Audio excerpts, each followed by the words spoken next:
Hello everyone, you're welcome on my channel Har Ghar English. We will discuss now a maxim: He who comes into equity must come with clean hands. आज मैं आप सभी के साथ में discuss करने वाली हूँ एक ऐसा मैगजिम जो कि मोस्ट इम्पोर्टेंट है फॉर योर एग्जामिनेशन। और आज हम इसका डिस्कशन करेंगे। क्वेश्चन नंबर 4 भी है ये आज हमारा। ही who comes into equity must comes with clean hands. मतलब मैंने आगे हिंदी भी इसकी लिखी है। जो व्यक्ति न्याय की मांग करता है उसे खुद निष्पक्ष और ईमानदार होना चाहिए।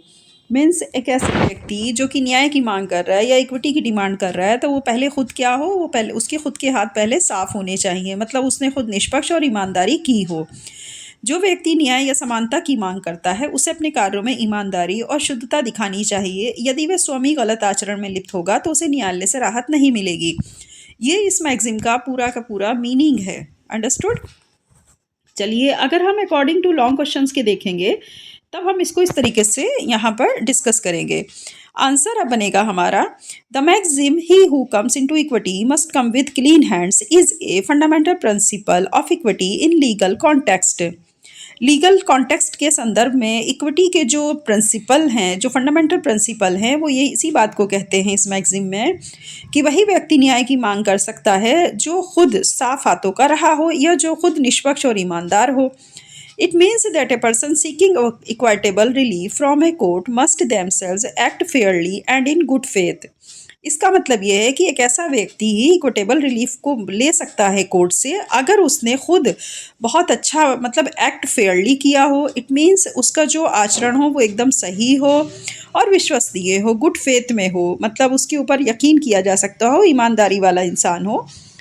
If the person has acted dishonestly, fraudulently, or unfairly in relation to the matter at hand, the court may deny them relief. अगर एक ऐसा व्यक्ति जिसका खुद का ही एक्ट बेईमानीपूर्ण हो, धोखाधड़ी वाला हो, निज और अनफेयरली हो, मतलब बेईमान हो, या एक तरह से देखा जाए तो कहीं से भी उसने जो एक्ट किया है वो फेयर ना हो, वो सही ना हो, ऐसे रिलेशन अगर उसका मैटर के साथ में देखने को मिलता है कि उसके हाथ कहीं ना कहीं इन सारी चीज़ों के अंदर है, जिसमें कि डिसऑनेस्टली है, फ्रॉड है, अनफेयरली है, तब कोर्ट उसको डिनाई कर देगा और किसी तरह का कोई रिलीफ उसको नहीं मिलेगा। नेक्स्ट है की पॉइंट्स पे आ जाते हैं। की पॉइंट्स की बात करते हैं तो की पॉइंट्स में आपके आ जाएगा नंबर 1 हेडिंग पर्पस। पर्पस क्या है? To ensure fairness and prevent individuals from benefiting from their own wrongdoing.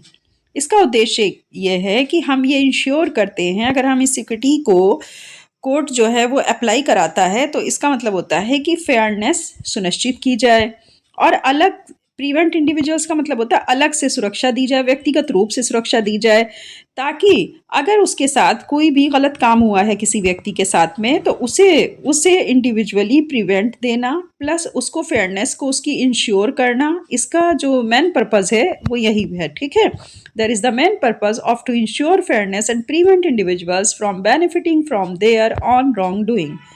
Understood. अपने काम को आप कहीं से भी जस्टिफाई नहीं कर सकते। अगर आप खुद गलत हैं तो आपको पहले खुद फेयर होना पड़ेगा, तब आपको इंडिविजुअली प्रिवेंट किया जाएगा। Number 2 application. इसका हम अप्लाई कैसे करते हैं? It applies to cases where a plaintiff seeks remedies such as injunction, specific performance और other equitable relief. It applies to cases, ये ऐसे केसेस के ऊपर अप्लाई की जाती है जहाँ ए प्लांटिफ सिक्स रेमेडीज, जहाँ किसी प्लांटिफ को यानी कि वादी को ज़रूरत होती है उपचार की इस प्रकार के इंजंक्शंस के साथ और स्पेसिफिक परफॉर्मेंस के साथ में, अगर उसको इक्वाइटेबल रिलीफ दिया जाता है और अदर इक्वाइटेबल रिलीफ, या फिर उसको कोई और साम्यता का जो इक्वाइटेबल रिलीफ यानी कि जो उसको साम्यता के आधार पे जो उसे रिलैक्स किया जा रहा है, तो ऐसे व्यक्ति को ही यहाँ पर अप्लाई, ये केस इस तरह के केसेस में ही अप्लाई की जाती है ये इक्विटी, जहाँ पे जो हमारा प्लेंटिफ है उसे इस रेमेडी की बहुत ज़्यादा ज़रूरत हो। अंडरस्टूड। यानी कि वो हर तरह से इनोसेंट हो, ऑनेस्ट हो और कहीं से भी अनफेयर एक्ट उसने कोई ना किया हो, तब उसे इस तरह का इक्वाइटेबल रिलीफ दिया जाएगा। तो ऐसे केसेस में इसको अप्लाई किया जाएगा। नंबर 3 है आपका scope. The plaintiff misconduct must be directly related to the matter in dispute. Scope मतलब किस तरह के क्षेत्र हैं जो इसके अंदर आते हैं। तो प्लेंटिफ का ने ही अगर मिसकंडक्ट किया है तो ऐसा नहीं होना, must be directly related to the matter in dispute. अगर प्लेंटिफ हमारा उस डायरेक्ट मैटर जो भी उसका रिलेशन है मैटर के साथ में अगर डायरेक्टली डिस्प्यूट में पाया जाता है, general bad conduct unrelated to the case is not enough to invoke this principle. मतलब बोला जा रहा है कि अगर हमारा प्लेंटिफ ही मिसकंडक्ट करता है, अब उसको मस्ट बी डायरेक्टली रिलेटेड और बिल्कुल वो सीधे सीधे उस मैटर में विवाद का मतलब एक होता नहीं कि छेड़ उठाने वाला व्यक्ति या डिस्प्यूट पैदा करने वाला उस मैटर से, या उसने मैटर जो डिस्प्यूट वाला जो हमारा मैटर है उससे डायरेक्ट उसका रिलेशन है, उसके साथ जो है कुछ गलत हुआ है, मिसकंडक्ट हुआ है, तो ऐसे समय पर इस तरह की जो हमारी इक्विटी है उसको ध्यान में रखते हुए उसे रिलीफ दिया जाता है। और सामान्य तौर पर general bad conduct unrelated to the case is not enough to invoke this principal.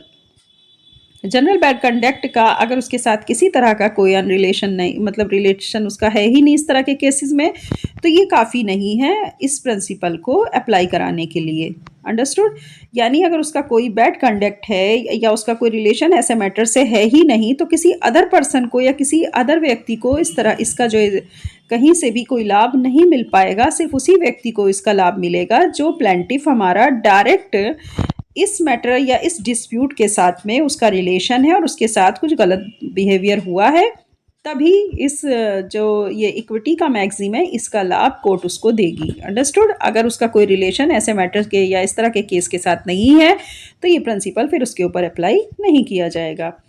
Number 4, outcome. Outcome मतलब रिजल्ट क्या निकलता है। If the principle is violated the court may refuse to grant equitable remedies. ये अगर principal ये सिद्धांत वॉलेटेड हो जाता है तब कोर्ट क्या करेगा कि उसको ग्रांट इक्विटेबल रेमेडीज, तो क्या करेगा, इक्विटेबल रेमेडीज को देने से मना कर सकता है court. Even if the defendant is also at fault.